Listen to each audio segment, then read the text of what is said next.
Welcome to Madlit Musings, the podcast where we dive into the minds of authors, exploring the profound realms of faith, social issues, and the delightful world of entertainment.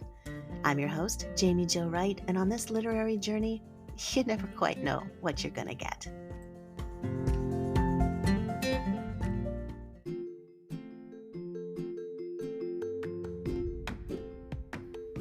Hey there, Madlit enthusiasts.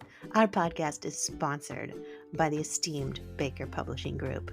Whether you're into heartwarming romance, gripping suspense, or deep dives into matters of faith and society, Baker Publishing Group has it all. With Revell and Bethany House publishers under their umbrella, they bring you a diverse array of books that will captivate your mind and stir your soul. Check out all of their line at www.bakerbookhouse.com.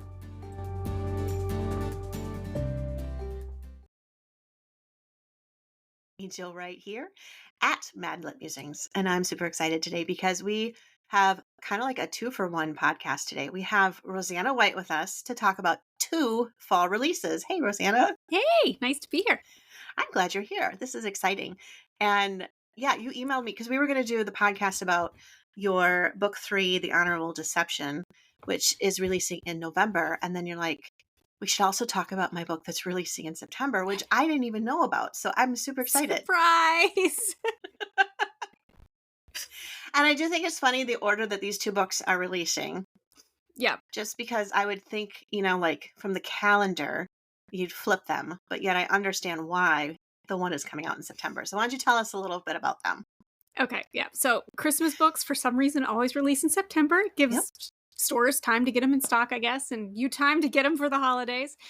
So that one is Christmas at Sugarplum Manor, and it is actually a Nutcracker retelling set in Edwardian England. So it's not directly related to any of my other books, standalone, super fun. It's just whimsical and delightful and Christmas. So much fun. That's cool to do. Yeah. So I based it on, my daughter danced the Nutcracker Ballet every year. So we're very, very familiar with the Nutcracker. But I decided to base it on the original story written by E.T.A. Hoffman called Nutcracker and Mouse King, because you get more backstory. You know why there's this war going on between the Prince Nutcracker and this weird, why is there a mouse coming out on stage? I don't understand. Really, so you get the why. So we went with that version. And it was so much fun. It's the first Christmas story I've written that is what we think of as Christmas. I wrote a story about the original St. Nicholas, but that's set in, the year 300. So it's not it's a little Christmas different. Trees and garland. And this one is. It's like snow and set in one of England's postcard Christmas villages. So it was that they would use for actual Christmas cards. So really? Yeah. Oh, that's so cool. Yeah. So that's super cool. Yeah, so fun. And then in November, we finish up the Imposters series with book 3, An Honorable Deception. So this is Yates, who has had a point of view in both books 1 and books 2. So those who have read those already are just eagerly waiting for Yates, because he is hilarious. They're ready for this one. This has been a long time coming. I've been priming you for a year already. This is Rosanna at home when she's writing these. She's not like type. She's like, oh yeah, seriously. This one I was writing on a retreat with my best friend in Pensacola Beach, and I was literally sitting there going, she's like, what are you doing? Like, I figured out how to put all the series in here. We're meeting Barkley and Lucy's in here and Mr. V. So if you've read Shadows Over England and The Codebreakers, they're all coming back in. And I was I was literally cackling. Yeah. And she was then like, you're just hilarious. It is kind of funny though, when you're like pulling the strings of all these characters and then all of a sudden they start crisscrossing. And I was just writing a book the other day, and the lady the main character is like a location biographer. So she goes to locations and she writes the biographies of the locations. And so I was like, oh, she wrote the biography of the Bonaventure Circus that was in such and such a town in my other book. And so all of a sudden I'm like, hey, cameos, Easter eggs. I love those. I love them so much. They're really fun. Okay, so let's go back to the Nutcracker, because I have to say my first experience with the Nutcracker was terrifying. And it goes back to that angry mouse. Like, It's kind of the same feeling I had when I watched Wizard of Oz and the flying monkeys suddenly came out of the sky. Yeah. I remember being really little and I was watching a New York City ballet on PBS, public broadcasting station. And all of a sudden this mouse comes dancing across the screen and he wasn't cute. He was scary. Yeah. I was like, Yeah. oh. So what do you think makes the Nutcracker so endearing that people love it for Christmas enough to rewrite it for a I think it's the magical quality of it that, we have our main character, which in the ballet her name is Clara. In the actual book her name is Marie. So I named my character Lady Mariah. We went off of the original names. Yep. But she's the only one that sees beauty in the Nutcracker doll. Mm-hmm. And so there's that kind of captures you from the start, that you love somebody who can see beauty in something that other people say is ugly. Right. And then she's kind of rewarded for seeing this by getting to see into his world, which is a world of magic. And we would call it make-believe, but it's this world of kind of fairy tales and where toys come to life, and he whisks her off to this kingdom where everything is grand and magical. And what little girl doesn't dream about that? So it's true. It's fantastic.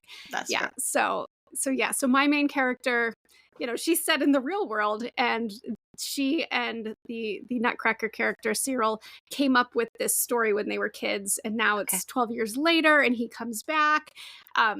He is her stepfather's heir, and she therefore has grown up in this manor house that is not hers. She has no right to it. It's not her family, but she loves it. And it's Plumford Manor, but at Christmas she calls it Sugarplum Manor because they make sugar plums every year. So I had to put that in there.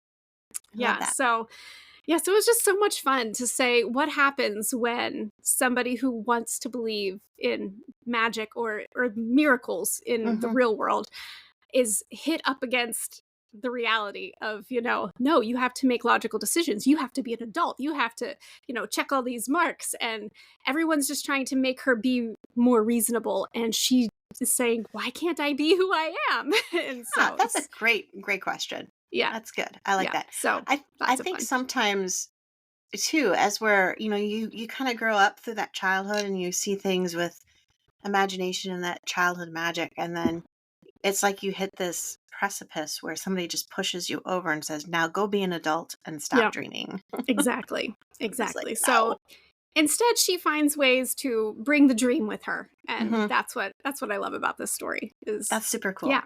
I like it. And now this is a standalone. It's not part of a novella collection or anything. Correct? Nope. All by itself. It's short novel. It's not novella. It's longer than a novella. So yeah. And it takes place in England. And what time period again? It's 1902. Okay. Oh, all the beautiful dresses. Oh yeah. We've got beautiful dresses. We've got, Christmas at its height with the giant trees, and fantastic. Yeah. I'm kind of getting in the Christmas mood now, and it's only June. It's June when we're recording this, and it's not quite Christmas yet. But not quite, but That's cool. So basically, anyone who loves or has people in their family who loves to read historical romance and who also loves Christmas, this is like the perfect Christmas gift to order and have for readers. Absolutely. Yeah, that's good. I like it. Is there any mystery or adventure in this one too, or is it mostly just romance? Yeah, there's a bit of, I don't know if it's so much mystery, but there's a little bit of adventure because we have our villainous character, our Mouse King character too, who, in order to bring him in kind of, somewhat realistically, he is a Danish lord who came to England seeking a bride for political purposes to kind of cement the relationship between Denmark and England. Okay. Because Denmark was very heavily allied with Germany, not allied, like they were neutral, but they had a lot of strong ties to Germany. Right. England and Germany were already at odds. So I said, he's a cousin of the king. And the king's like, hey, go get us an English bride. Oh, bring one into the family. So this happened all the time in that era. I was like, so he comes and decides, well, this first woman I was considering turns out to be horrible. So on to number 2, Lady Mariah. And this is his attitude. Like, you're innocuous. You'll do fine. And she's just like, seriously? So Yeah, so that's the epitome of romance. It's what every woman dreams of, some man from far off. Icy and cold, and it's just So we have a little bit of antagonism between him and Cyril before they even get there, and then we throw innocent little Mariah into the mix. Poor little thing. Poor Mariah. Aww. So basically, your villain is kind of like you mentioned. You said icy cold. So he's kind of like the winter. And then the hero's like the warm, crackling fire that you really want in a Christmas cozy. So. Exactly. Yeah. I actually just thought, I saw your cat rocking behind you, and for some reason I thought it was my cat, and I was getting ready to don't jump on me. How'd you get over there? I know, wait, what? Oh. Yeah, my editors for this one were like, no heavy romance or, mystery themes, and any villains have to be kind of Scrooge-ish and be redeemed at the end. And I'm like, okay, we can do this. Yes. So happy, everyone's happy Christmas story. And there's lots of sparkles and glitter and evergreen bows. That's right. I think that is kind of one of the things with Christmas stories, though. You want a little bit of Scrooge, but you don't want a lot of it of Scrooge. Right. Yeah. You want to leave the book just going, Yeah, exactly. Well, that's cool then. And then, okay, so last question on this one, and then we'll move on to Honorable Deception. With the Christmas at Sugarplum Manor, do you have nods to different pieces of the actual music written in, or is this mostly just the story? I was listening to the music as I wrote a lot of it, so I don't know that you would hear the music in your head as I'm doing it, but there are children who put on a play, and so they have Sugarplum fairies. So in my head, I hear the Dance of the Sugarplum Fairy as they're coming out. So if you're really familiar with it, you'll probably hear some of it. Yeah, either that, or if you're not familiar with it, just start it playing in the background when you sit down. It'll be lovely. It'll be perfect. So it's not very often Christmas novels come with soundtracks. So it's true. There you go. Yep. There you go. It was very nice of Tchaikovsky to write that for me. He was such a thoughtful man. Really, look into the future and be like, Rosanna White's going to need this. So for no other reason, I am going to get this done. Yep. Oh, that was and we'll be putting out a playlist for it closer to time too. Oh, for real? Oh, that's awesome. Yeah, my assistant Rachel is also a ballet person and a Nutcracker fanatic. So when she heard I was writing this, she was like, I have so many ideas. Run with it. You go. If I still had it, I would send it to you just as a memento. But when I was in middle school or high school, by then I actually liked the Nutcracker Suite. And this will age me, but my mom got me for Christmas the Nutcracker Suite on cassette tape. And I played that thing constantly, and I don't know what happened to it. It's gone. But if I had it, I'd mail it to you and be like, here, if you have a cassette tape player somewhere, it's got great quality sound. Yeah. It was so great. Yeah. Yeah. Awesome. Okay. So for those of you who have listened to our nonsense this far into the podcast, this is about Christmas at Sugarplum Manor, which comes out in September from Bethany House Publishing. Okay. Yep. And it's probably available for pre-order now, I would assume. Yeah. And like I said, we're recording this in June, so it'll for sure be on pre-order when this gets released. It already is. And then the next book we're going to talk about is book 3, which is Honorable Deception in the Imposters trilogy. And that one comes out in November. And apparently this is just full of your diabolical laughter, as you have a lot of cameos and Easter eggs in here. Oh yeah. So much fun. So this is the last book in the Imposter series. So, we've all been waiting for Yates's story. And the kind of funny thing with this one is I knew Yates was going to be my hero in book 3, but I hadn't bothered, coming up with a plot or anything when I started the series. I mean, gosh, who knows? Who does that? Not me. It'll just be a story. It'll come. Yeah, and so I had just this vague idea. I had learned about something called the Aya Home, which is a charity in London that was created to help all the Indian nannies who traveled to England with their charges and then were abandoned and had no way of getting home, because it's not fashionable to have an Indian nanny in London, but when you're in India, everyone has an Indian nanny. I didn't know that. It became such a huge problem in the 1880s that various charities sprang up, but the first one was the Aya Home, and by the time my story takes place in 1909, this had been a very well-established charity. It helped women get back to India. It helped families traveling to India find the people. So it just had become a really standard thing.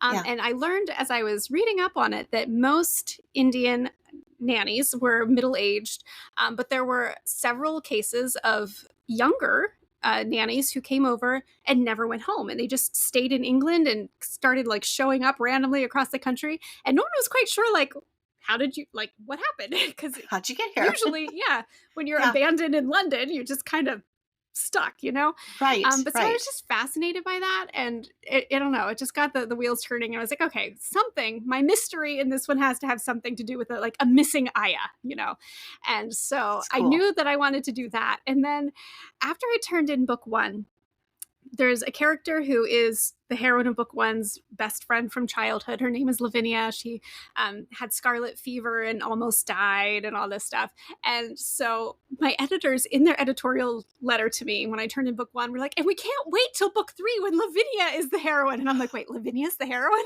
in book 3? I had no idea.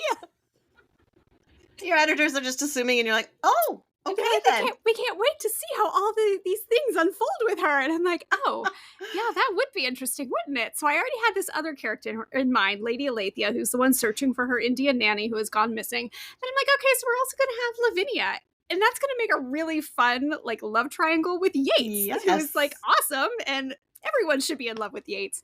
But most of the time in fiction, it's the heroine who has, a choice to make. And I'm like, no, we're going to have Yates have the choice to make. I like that. Yeah. And I threatened to write a fake ending in the back. So those who like to flip ahead, because I have some friends who are like, I can't handle love triangles. I always have to flip to the end. I'm like, I'm going to put a fake ending in there and you're not going to know. And then you're going to flip to that ending. Hilarious. And then the last line is going to be, ha ha, gotcha. Go back to page 240. Try again. I love that. I love that. You didn't do that? That would be great. No. I think my editors would have been like, what in the world are you doing, girl? No. Right there. You might have started a new trend with novels that way. So fake you out. Ha ha. You kill off all the heroes and heroines and everyone's like, the gotcha ending. And they all died. Mass destruction. They didn't realize they were reading apocalyptic fiction when they picked up your book. Nope. No warning at all. Oh, that's fun. Okay. And so then how does the Aya come in with the story? As far as, is she a main character or is she just the one that's missing, or how does that work? She's the one who's missing. So my other female lead, I have 2, and you're not even supposed to know who's on the cover because they look very much the same. Oh, by description, Okay. From the back, you could mistake them. So I'm like, you really don't know. Devious. I love them both. Who are we going to choose? Oh no. So Lady Alethea she's still in contact with her nanny. Her name is I'm going to get it wrong now because I off the cuff, Samira. Samira is her name. There you go. And they have always been good friends. Samira's not that much older than her, only 8 years older. Okay. But in part, it's that Samira was the only one who protected her as a child. And we're not going to get into what all happened because that's the point of the novel. But so she got a note that Samira was in London and, come to Hackney where the Aya home is, where I always stay, and we'll go have tea. But when she goes, she's not there. No one has seen her. They think she's left already, but she wouldn't leave without telling her. So she knows something's wrong. And that's why she comes to the Imposters to hire them to find Samira.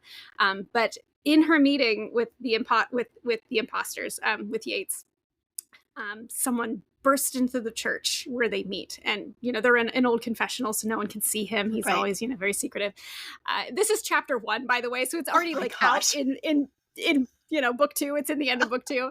So I'm not spoiling you're telling us here. all kinds of great I'm stuff. telling you chapter 1. No, this is chapter 1. It's already in book 2. It's in the back of book 2. Yeah.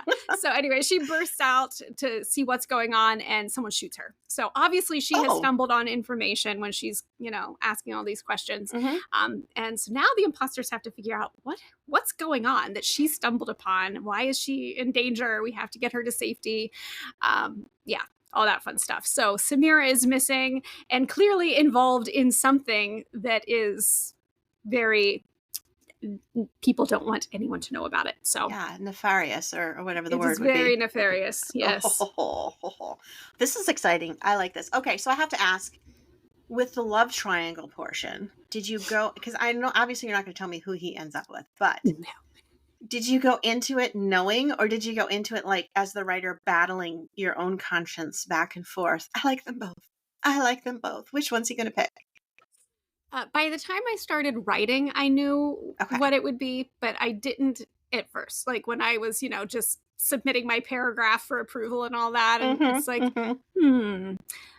which one do I go with? Do I go this way or this way? Because they both fit in his world in very different ways, but in very wonderful ways, and they both need something he can offer them, and it's and they have they offer him different things, but so Lavinia deputizes herself as an imposter. She overhears a conversation and is like, hey, I didn't know this. Why did no one tell me? And Yates, of course, being Yates, is like, and now we have to kill you. She's like, I think you have to hire me. Yeah, I think she's right. I think that's so she just recruits herself. Yeah, that's good. Sounds like I like her. She sounds pretty smart and savvy. I like that. She is. Yep. Oh, that's fun. I don't know if readers understand, but when you have a contract with your publisher, each book, usually before you write it, you have to submit either a synopsis or a paragraph or something. And I don't know if you're like me. I know some of my writer friends, they do a whole synopsis and they email it in. I'm like, the shorter, the better. So as minimal as they'll take from me, that's what I like to give them. So I end up sending them this quote, synopsis, unquote, that for the most part reads like back cover copy. And then they're like, oh, yeah, that's great. And then they start asking me all these questions about the plot. And I'm like, I don't know. I just wrote it to sound interesting. I tend to do a 2-page synopsis, but there will literally be things in there. And then something will happen. I don't know what it is yet, but I promise I'll figure it out. They're just used to this by now, right? Right. Like they'll say, don't, we want to make sure you keep this in mind. I'm like, yeah. I will have it. I don't have it now, but it will come as I write. We're just going to give him 2 heroines. I don't know who he's going to end up with. We'll just roll the dice and see. Plot things happen, know. Yeah. It'll be interesting, I promise. We'll make it work. It work. Oh, I love that. Okay, so Honorable Deception is book 3. And this is wrapping up the trilogy, correct? We're not having like a book 4 that's going to turn it into a quadrilogy or whatever. Nope. Okay. All right. That sounds good. So really, as readers, we get 2 books from you this fall, which is unusual. Yeah. And exciting. And there will actually be another one in there too from Guideposts. It's a biblical fiction, so that one's direct to consumer. You have to order it straight from Guideposts. But it's a busy year. 6 releases this year. Yeah, you picked a great year for that. Yeah. 6 releases in 2024. Wow. Thankfully, the writing of all those happened last year, so the hard part's done. Now it's just edits. And you have Rachel, who's super excited to help with all of the information that we need to get out to readers. Yes. That's awesome. All right. So we have Christmas at Sugarplum Manor, which comes out September from Bethany House. We have My pen was over the word and I almost said horrible deception. What a horrible deception. The horrible deception. Now, we have the Honorable Deception, which comes out in November from Bethany House. So you all can go out and snag those on pre-orders and get them in your carts so that when they release, and if you do it from Baker Bookhouse. Oh yeah, they have huge discounts. Like I sell them in my shop too, but I can't sell them as cheap as Baker Bookhouse can. And there is a pre-order incentive for Christmas at Sugarplum Manor with Baker Bookhouse. So if you order from them, you get a Nutcracker sticker and a signed book plate and a bookmark. And I will also be doing, but don't have up yet, a book box for it that'll have some Nutcracker item tie-ins.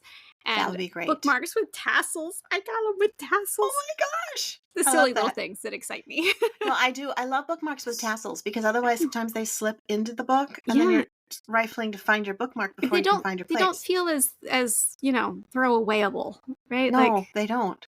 I mean, not that I throw bookmarks away and I still never have enough, even though I literally have boxes of hundreds of them. Yeah. Of my own. Right. But still, when I need one, there's not one to be found. I know. Yeah, my daughter was laughing at me the other day because I was walking around with my book and I had a Kleenex hanging out of it. And she's like, Mom, do you know how many bookmarks you have downstairs in your closet? from your own books, just go get one. I'm like, I'm too lazy to go downstairs. It's a real problem. It is. It is. Okay, so this book box, though, will that be up on your shop in time for people if they want to order it for a Christmas present? Absolutely. It should be up sometime this summer. I will be making the selections. I have like all these items saved and I haven't narrowed it down. So I'll make all these selections. And if you've already pre-ordered from me, you'll be able to do an upgrade that'll just be the extra cost over what you've already paid. Perfect. Because, obviously it'll cost more than just the book to get all the goodies. There were like nutcracker lollipops and soaps and candles. And it's just so much cool stuff. Yeah. I'm thinking of everybody on my list that loves the Nutcracker now going, okay, then their Christmas present is done. Christmas done. This is great. So for readers who aren't even sure, like, what are you talking about? What shop? Why don't you tell us about that just so they know where to go and where to find all your, because you've got other stuff on there. I bought them there and I love. I call my shop Bookish Things. So it's RosannaMWhite.com. You can either just type shop and it'll take you there, or bookish-things and it'll take you there. And that's where everything lives. So there's signed books from me. There are books with sprayed edges. I did your latest one, but my mother has it at the moment because it's our book club read tomorrow. So I want to see it though. You'll have to send me a picture. I'm picky about, things. So I'm like, oh man, this color is not a perfect match. And I'm not happy with how this turned out. And everyone's like, it looks fine. I'm like, yeah, you know how it goes. Perfectionist. Well, if I sprayed the edges of my books, it would be like a black permanent marker, just go and there, it's done. So anything's better than that. Yep. So I sell sprayed edges. I sell hand painted edges, and all bookish things. So there are merchandise that tie in with my books, sea glass jewelry for my beach book, that sort of thing. And there's also just things for book lovers. So lots of bookish. For instance, I did a subscription box for a while. We paused it for the summer as I'm undergoing treatments, but this was something in it that's books that's so on a cool. I don't know if it's reversed on here, but a lot of classic books on there. You do have great stuff. I've ordered some of your stuff for giveaways or for things for my influencer team, and you have a pair of socks on there that have owls, or you did anyway. Yeah, and I ordered a pair of those for my writer friend who's all about owls, and she got them home, and her 5-year-old daughter found them, and she's like, "Mommy, you bought me fun socks," and she's like, "No, honey, these are Mommy's fun socks. They're too big for you." They're too big. So I had to order her little girl some owl stuff because I felt so bad. It's hilarious. Oh, fun. All right. So yeah, everybody definitely stop by, visit Rosanna's shop because it's totally worth it. And it's also affordable, which is a bonus because sometimes I go to these shops and they're like $50 for a pair of socks. And you're like, oh, that was a nice thought. So if it's too expensive, I mean, I have a couple more expensive things on there, but generally if it's expensive, I don't buy it because I know no one else is going to. So why? Yeah. No. But it's a great place for people to go get stuff for bookish friends, for Christmas, birthdays, all year round. So that's good. All right. Well, everyone, check out everything Rosanna M. White has to offer. Get your books on pre-order, get your Christmas presents ordered. This is exciting. I'm so happy. And Rosanna, thank you so much for being with us today. Oh, thank you for having me. It's always so much fun.